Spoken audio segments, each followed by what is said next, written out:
Hi hello friends, welcome back to my channel. కొత్తగా video చూసినట్టయితే subscribe చేయండి, పక్కనే ఉన్న బెల్ ఐకాన్ని క్లిక్ చేయండి, అలాగే లైక్ చేయండి.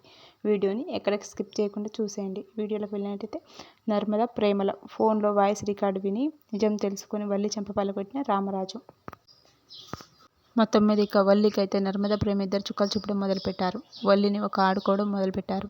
ఇక వల్లికి ఫోన్కు దొరికేలా పెట్టి చివరాఖరికి ఆ ఫోన్ తీసుకోవడానికి వెళ్ళినటువంటి వల్లికి ఎలకల బోన్లోకి ఇరుక్కుపోతుంది.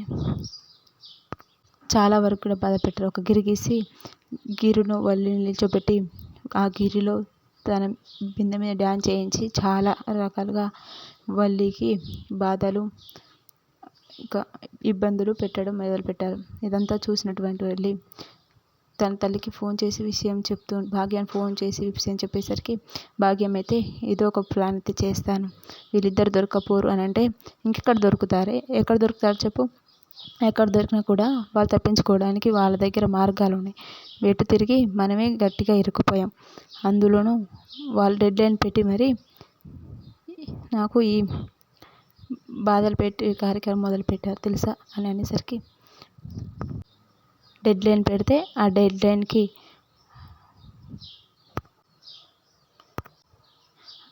మనం ఏమైనా లొంగిపోతామా? వాళ్ళన్న శ్రీరామనవమి కల్లా అసలు వాళ్ళిద్దరిని నీ జోలికి రావాలంటే బడిపడేలా చేస్తాను అని చెప్పేసి అంటుంది. అమ్మా, నువ్వు ఇప్పటికి చేసింది చాలు, నువ్వు అనవసరంగా ఏదో చేద్దామని చెప్పి చివరాఖరికి నేను ఇరుక్కుపోయేలా పరిస్థితి తీసుకురాకు, దయచేసి ఇక్కడితో ఆపేసి అని అంటుంది. ఇక ఈలోపు ఫోన్ పట్టుకొని బయటికి వస్తున్నటువంటి వల్లిని చూసి, ఏంటి వాళ్ళక్క మా ఫోన్ దొరికేసిందా నీకు అని అంటే, దొరక్క ఏ ఫోన్ రికార్డ్ అడ్డు పెట్టుకొని నన్ను భయపెడుతున్నారో బెదిరిస్తున్నారు, ఆ ఫోన్ రికార్డ్ని నేను డిలీటింగ్ చేసేసాను అన్నమాట అని చెప్పేసి అనేసరికి ఫోన్ తీసుకెళ్ళి బకెట్లో పడేస్తుంది. అక్క, ఏంటక్క నువ్వు అలా బకెట్లో పడేసావు, ఇప్పుడు నిన్ను ఏడిపించడం ఎలా కుదురుతుంది మాకు, అసలు ఏంటక్క నువ్వు అని ప్రేమ నర్మద యాక్టింగ్ చేస్తూ ఉంటారు. ఇక దాంతో వల్లి అయితే అంతే మరి, ఇలాగే ఉంటుంది నాతోని అని అంటుంది, డ్యాన్స్ చేస్తూ ఉంటుంది. అయిపోయిందా అంటూ నర్మద ప్రేమ వల్లి అక్కకి బాగా ఇష్టమైన ప్రేమ పాట ఒకటి ప్లే చేయి, బాగా డ్యాన్స్ చేస్తుంది అనేసరికి వల్లి ఫోన్ రికార్డ్ మొదలు పెడతారు.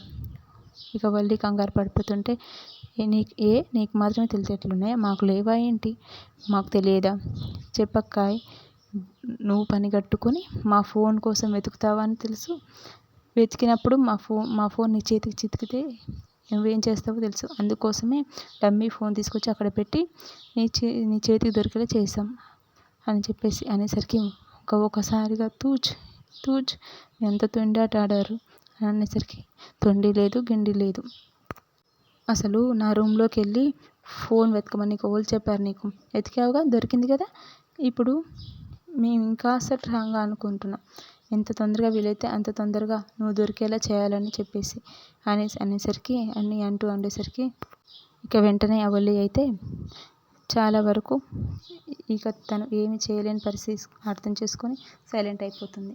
ఇంకా సైలెంట్ అయిపోయిన తర్వాత ప్రేమ నర్మద ఇద్దరు కూడా ఈ రికార్డు విని చాలా జాగ్రత్తగా ఉంచాలి అక్క, ఎట్టి పరిస్థితులను ఈ వల్లికి దొరకనివ్వకూడదు, అంటే ఒక పని చేద్దాం, ఇది నీ మెయిల్కి ట్రాన్స్ఫర్ చేసుకో, నేను నా మెయిల్కి ట్రాన్స్ఫర్ చేసుకుంటాను, ఎందుకైనా మంచిది, అది ఫోన్లో రికార్డ్ని డిలీట్ చేయగలదు కానీ మెయిల్ చేయలేదు కదా అని చెప్పేసి అనేసరికి సరే అక్క అని చెప్పేసి అంటుంది ప్రేమ. వీళ్ళిద్దరు కూడా ఆ వాయిస్ రికార్డ్ని సేవ్లో పెట్టుకుంటారు. అలా పెట్టుకున్న తర్వాత ఇక వల్లి లోపలికి వెళ్ళి అమ్మయ్య అంటూ నడుము వాల్చేసరికి బయట నుంచి వేదవతి వలసే ఎక్కడున్నావే అని చెప్పేసి అంటుంది. మా అత్తయ్య గారు ఏంటో నేను ఎందుకు గుర్తొచ్చేసాను అని అనుకుంటూ గబగబా వెళ్తుంది. ఏంటండి అత్తయ్య గారు పిలిచారు అని అంటే, ఏంటి పిలిచానా, అరిచేదాకా తీసుకొచ్చి పిలిచానంటావేంటి అంటూ ఉంటే చెంప పలగొడుతూ ఉంటుంది. అత్తయ్య గారు అయిన దానికి అందరికీ నా గువ్వ ఎందుకు పలగొడుతున్నారండి, నేనేం చేశానో చెప్పండి, కొట్టండి అంటే, నిన్న కొడుతుంది నువ్వు అంతలా అలసిపోయి పడుకుంటే నేను పిలిచిన వెంటనే రాలేకపోవడానికి కారణం ఆ నర్మద ప్రేమే కదా, వాళ్ళిద్దరు కూడా నీ పనులు సాయం చేస్తే నువ్వు అంత అలసిపోవు కదా, వాళ్ళను కూడా వాళ్ళని కొట్టాల్సింది కూడా నిన్ను కొట్టాను అని అనేసరికి వాళ్ళని కొట్టాల్సినవి వాళ్ళకి తలగాల్సినవి అంటూ నా ఒళ్ళు ముళ్ళు చేస్తున్నారు అత్తయ్య గారు అంటుంటుంది. అంతే లేవే అంతే, నువ్వు గిన వాడి పాటలు చేరిపోయావు. నాకంటూ ఏ ఒక్క కోడలు మీద నా పార్టీలో ఉండదు. అత్తయ్య గారు అలా అనకండి, ఇన్ని దెబ్బలు తింటూ మీతోనే ఉంటుంది ఎందుకు? నేను మీ పార్టీ కాబట్టి, ఆ నర్మద ప్రేమ మీద మీ కోపం ఉంది కాబట్టి అని అంటుంది. ఇక అప్పుడు మీ మామయ్య గారు ఎందుకు పిలుస్తున్నారు వెళ్ళు అని అంటుంది. ఇక వల్లి అయితే మా రామరాజు దగ్గరికి వెళ్తుంది. పిలిచారు మామయ్య గారు అండి అని అంటే, అమ్మ వల్లి స్కూల్కి వెళ్ళావా అంటే, వెళ్ళాను మామయ్య గారు అనేసరికి, ఈరోజు పిల్లలకి ఏం పాఠం చెప్పావు ఇక్కడ చెప్పవా అని అంటాడు. అదేంటి మామయ్య గారండి, స్కూల్లో చెప్పి చెప్పి అలసిపోయాను, మళ్ళీ ఇక్కడ కూడా చెప్పమంటున్నారు అనేసరికి, అన్నీ అవసరం లేదు, ఒక 10 నిమిషాలు క్లాస్ తీసుకో చాలు అని అంటాడు రామరాజు. ఒకసారి షాక్ అయిపోతుంది. ఈయన గారికి ఇప్పుడు ఏంటి గుర్తొచ్చింది, ఇప్పుడు ఎందుకు నన్ను ఇలా క్లాస్ తీసుకోమంటున్నాడు, అబ్బా భగవంతుడు, ఒక్కొక్కరు ఒక్కొక్క రకంగా టార్చర్ చేసేస్తున్నారు నన్ను అని అనుకుంటుంది వల్లి. ఇప్పుడే తీసుకోవాలా మామయ్య గారు అంటే, ఇప్పుడే తీసుకోవాలమ్మా. అరే తిరుపతి, నీవన్నీ చెప్పినన్ని ఏర్పాటు చేసే అనేసరికి బోర్డు, చాక్ పీసు, డస్టర్ అన్నీ తీసుకొచ్చి అక్కడ పెడతాడు. ఎన్ని అరేంజ్మెంట్ చేశారో, రెడీగా ఉన్నారా, ఇక నేను ఎక్కడ తప్పించుకుంటా అంటున్నా దేవుడా అని అనుకుంటుంది. మా ఇంట్లోనూ ఒక టీచర్ ఉంది అంటే మాకెంత గర్వంగా ఉంటుంది అని చెప్పేసి అంటాడు రామరాజు. ఇక ఈలోపు అమూల్య వచ్చేసి, వదిన నువ్వు డీల్ చేస్తుంది లోయర్ సెక్షన్ కదా, ఇదిగో 4th క్లాస్ టెక్స్ట్ బుక్, మన ఇంటి పక్కన పిల్లోడు 4th చదువుతున్నాడు, వాడి టెస్టే తీసుకొచ్చాను, ఎక్స్ప్లెయిన్ చేయ వదిన అనేసరికి, ఎదిగిన తీసుకొచ్చేస్తావా, టైం చూసి దెబ్బ చూసి కొడుతున్నావు కదే అని చెప్పేసి అంటుంది. అది చేస్తానండి చేస్తాను, కూర్చోండి అందరు కూర్చోండి అని చెప్పేసి అంటూ ఇంకా ఫోన్ పట్టుకుంటుంది మళ్ళీ. జాగ్రత్తగా ఫోన్ని పుస్తకంలో పెట్టుకొని 4th క్లాస్ ఇంగ్లీష్ లెసన్స్ని యూట్యూబ్లో చూస్తూ చాలా చక్కగా క్లాస్ తీసుకుంటుంది. ఇక అలా క్లాస్ చెప్తూ ఉంటే అందరూ కూడా వావ్ సూపర్, నిజంగా చాలా చెప్పావు అక్క, నీకు ఇంత బాగా ఇంగ్లీష్ వచ్చా అని, నువ్వు ఇంత బాగా క్లాస్ తీసుకోవని మేము అస్సలు అనుకోలేదు, నువ్వు ఇంతలా చెప్తుంటే వాళ్ళు ఇంట్రెస్ట్ కాక ఇంకేమవుతారు, అందుకే వాళ్ళ టీచరే కావాలి పిల్లలందరూ ఇదే గొడవ అంట స్కూల్లో అని చెప్పేసి అంటుంది నర్మద ప్రేమ. అయితే రామరాజు వెంటనే, అవునమ్మా నాకు కూడా ప్రిన్సిపల్ గారు ప్రేమ చేస్తారు, అసలు మీ కోడలు క్లాస్ తీసుకుంటే సూపర్గా చెప్తుందని వాళ్ళ టీచరే కావాలి అంటారు పిల్లలు, మీ కోడలికి ఇంకా జాబ్ కన్ఫర్మ్ అయిపోయింది, ప్రతిరోజు వచ్చేయమని చెప్పాను మామయ్య అంటుంది. ఏంటంటే మామయ్య గారు నా క్లాస్ ఎక్సలెంట్గా ఉందన్నారా, పిల్లలు వాళ్ళ టీచరే కావాలని అంటున్నారా, ఏమ్మా నువ్వు బాగా చెప్పలేదా అంటాడు రామరాజు. అబ్బే ఎందుకు చెప్పలేదు మామయ్య, చెప్పాను, అందుకే కదా పిల్లలు నేనే కావాలని కోరుకుంటున్నారు, చెప్పానండి అని అనుకుంటూ, ఏం చెప్పడమో ఏంటో నాకు అసలు ఏంటి అర్థం కావట్లేదు, ఇక్కడ ఏం జరుగుతుందో అది తెలియట్లేదు అని చెప్పేసి అనుకుంటూ ఇక వల్లి అయితే చాలా బాధపడుతూ ఉంటుంది.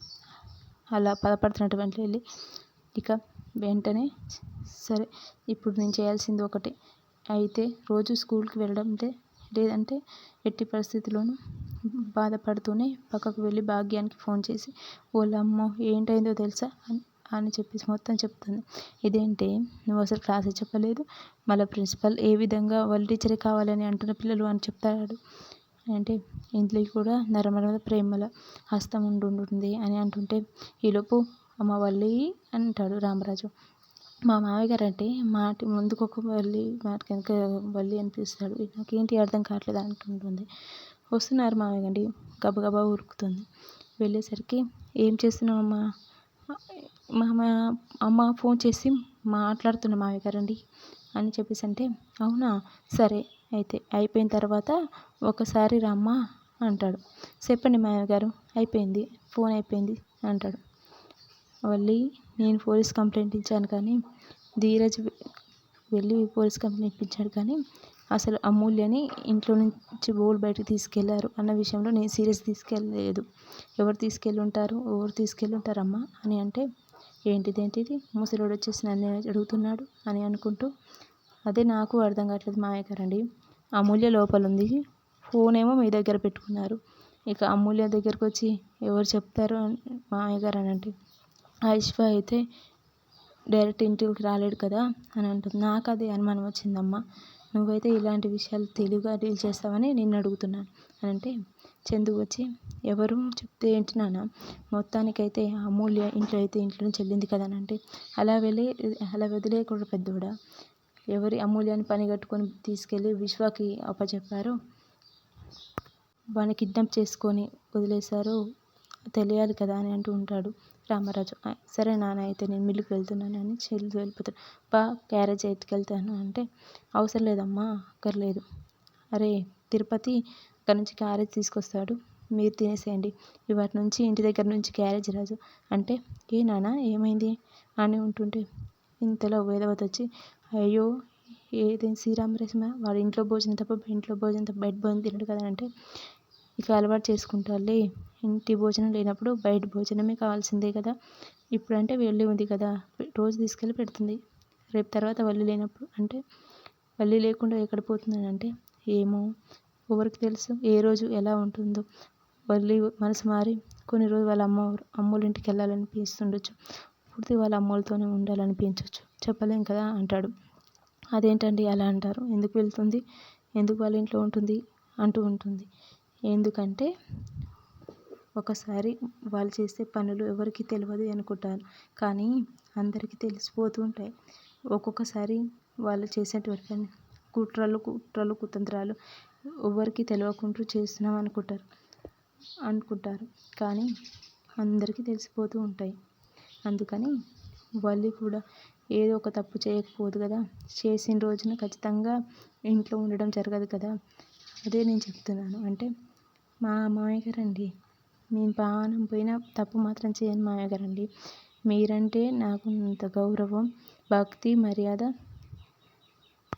నేనెందుకు చేస్తాను తప్పు, అవునమ్మా నువ్వెందుకు చేస్తావు తప్పు, అయినా నీకు తప్పు చేయాల్సిన అవసరం అని చెప్పు అంటూ ఉంటే, అదే కదండి మామయ్య గారు, మీరు నన్ను అపార్థం చేసుకుంటున్నారు అని చెప్పేసి అంటుంది. ఇక అలా తర్వాత రామరాజు, సరేనమ్మా, ఇంతకీ అమూల్యాన్ని తీసుకెళ్ళి విశ్వ చేతికి అప్పచెప్పింది ఎవరు ఒకసారి చెప్తావా అని అనేసరికి, ఇక వెంటనే రామరాజు అన్న వారితో వల్లి, ఏమో మామయ్య గారు రండి, అమూల్యని ఒకసారి అడిగిపోతే సరిపోతుందేమో అని అంటుంది. అమూల్య అని పిలుస్తాడు రామరాజు. ఏంటి ఈ విషయం మీద గట్టిగా పట్టుకున్నాడు ఈయన, కొంపదీసి నిజంగా తెలిసిపోయింది ఏంటి అనుకుంటూ ఉంటుంది. చందు, నేను బయలుదేరుతున్నా నాన్నగారు అంటే, ఉండరా కూర్చోకోసేపు, తిరుపతి వెళ్తారులే, వాడుకున్నా ఉన్నా పర్వాలేదు, మిల్లుకు ఫోన్ చేసి మేనేజర్ చూసుకుంటూ ఉండమనండి. ఎందుకు మామయ్య గారండి, మా నాన్న ఉన్నారు కదా. ఓహో మీ నాన్న ఉంది కదా, నీకు ఆ విషయం తెలీదా, మీ నాన్నకి ఫోన్ చేసి ఇల్లాంకి ఫోన్ చేసి మిల్లుకు వెళ్ళాల్సిన అవసరం లేదని చెప్పేసానండి అమ్మ. అదేంటండి మా నాన్న బాగా చూసుకుంటున్నారు కదా.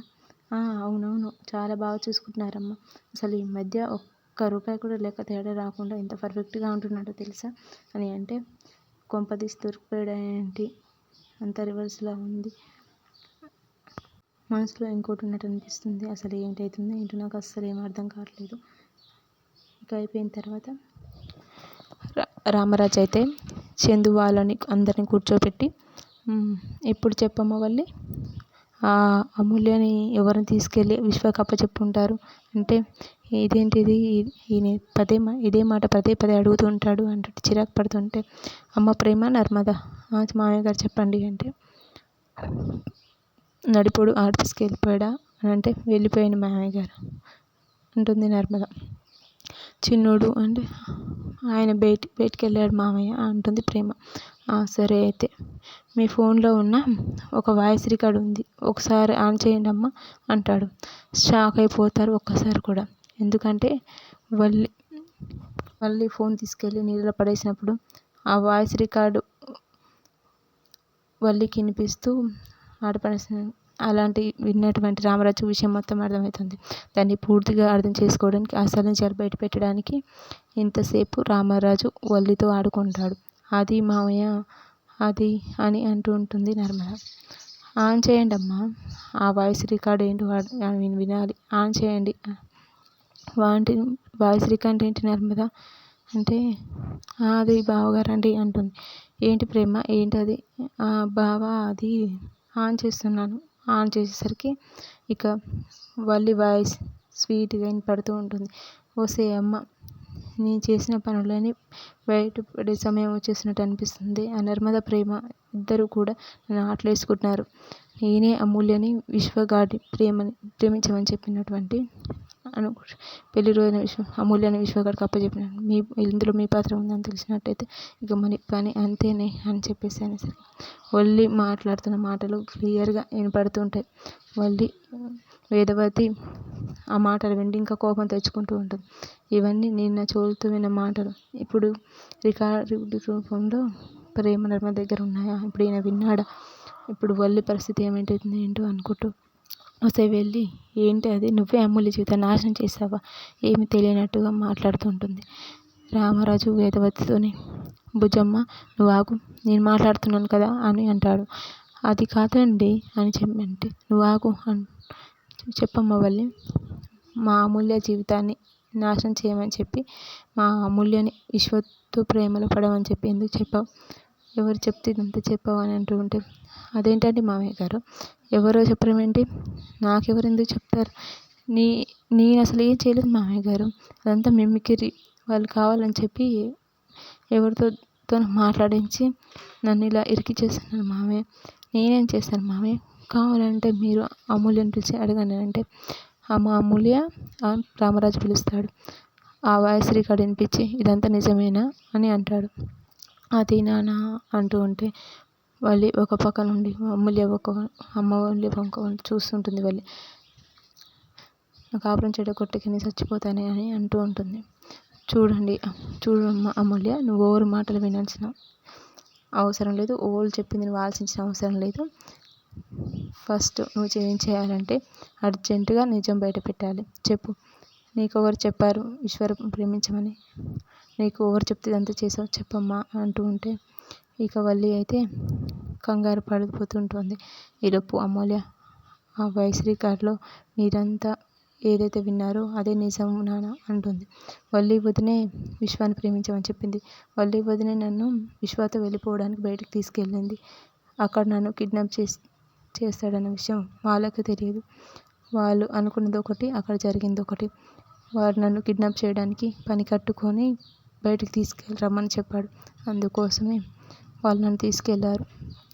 కాకపోతే మాట్లాడదామని తీసుకెళ్తే అక్కడ నన్ను వాడు కిడ్నాప్ చేశాడు అని చెప్పేసి అని చెప్తుంది. ఈ విషయం ఇన్ని రోజులు ఎందుకు బయట చెప్పలేదు అంటాడు చందు. అన్నయ్య, నీ కాపురం నాశనం కావద్దని చెప్పే ఈ విషయాలు నేను బయట చెప్పలేదు అంటూ ఉంటే నర్మద, ప్రేమ కూడా బాగా ఆవేశపడి వల్లి అక్కని ఈ ఇంట్లో నుంచి బయటకు వెళ్తారు అని తన కాపురం ఎక్కడ పాడవుతుందని ఆలోచించి మీ విషయాన్ని బయట పెట్టలేదు బావా అంటూ ఉంటారు. బా, దయచేసి నన్ను క్షమించు బా, ఇదంతా మా నాన్న చెప్తే చేశాను. వాళ్ళ ఎదురింటోళ్ళు వచ్చి బతిలాడారంట బా, వాళ్ళు 2 కుటుంబాలు కలుస్తాయి, 2 కుటుంబాలు బాగుంటాయి, మీరు సాయం చేయమని చెప్పారంట బా, అందుకోసమే నేను ఇలా చేశాను బా అంటే ఇక రామరాజు కోపంతో ఒక్క కుర్చీని తన్ని లేస్తాడు. అలా లేవడంతో 2 అడుగులు ముందుకు వచ్చి, 2 కుటుంబాలు కలవడం కోసం మీరు ఇదంతా చేసావా? 2 కుటుంబాలు కలవాలని ఎవరు కోరుకున్నారు? మీ అత్తయ్య, అమూల్య, ప్రేమ కోరుకున్నట్టే నువ్వు ఈ నిర్ణయం తీసుకున్నావు. వాళ్ళు వచ్చి మీ అమ్మ వాళ్ళని అడిగినప్పుడు, మీ అమ్మ వాళ్ళు నీకు చెప్పినప్పుడు మాకు చెప్పావా? ఈ విషయం గురించి డిస్కస్ చేసావు. నీ సొంతగా ఈ నిర్ణయం ఎందుకు తీసుకున్నావంటే కుటుంబ పెద్ద మీరు, మీ సొక్కా చించారు, నిల్చోపెట్టారు అని చెప్పిన మాటలన్నీ కూడా నాటకాలే. నేను మంచి కోడల్ని తెచ్చుకున్నాను అని అనుకున్నాను, అంతా కూడా అన్ని అబద్ధమే అని చెప్పేసి అంటూ ఉంటాడు రామరాజు.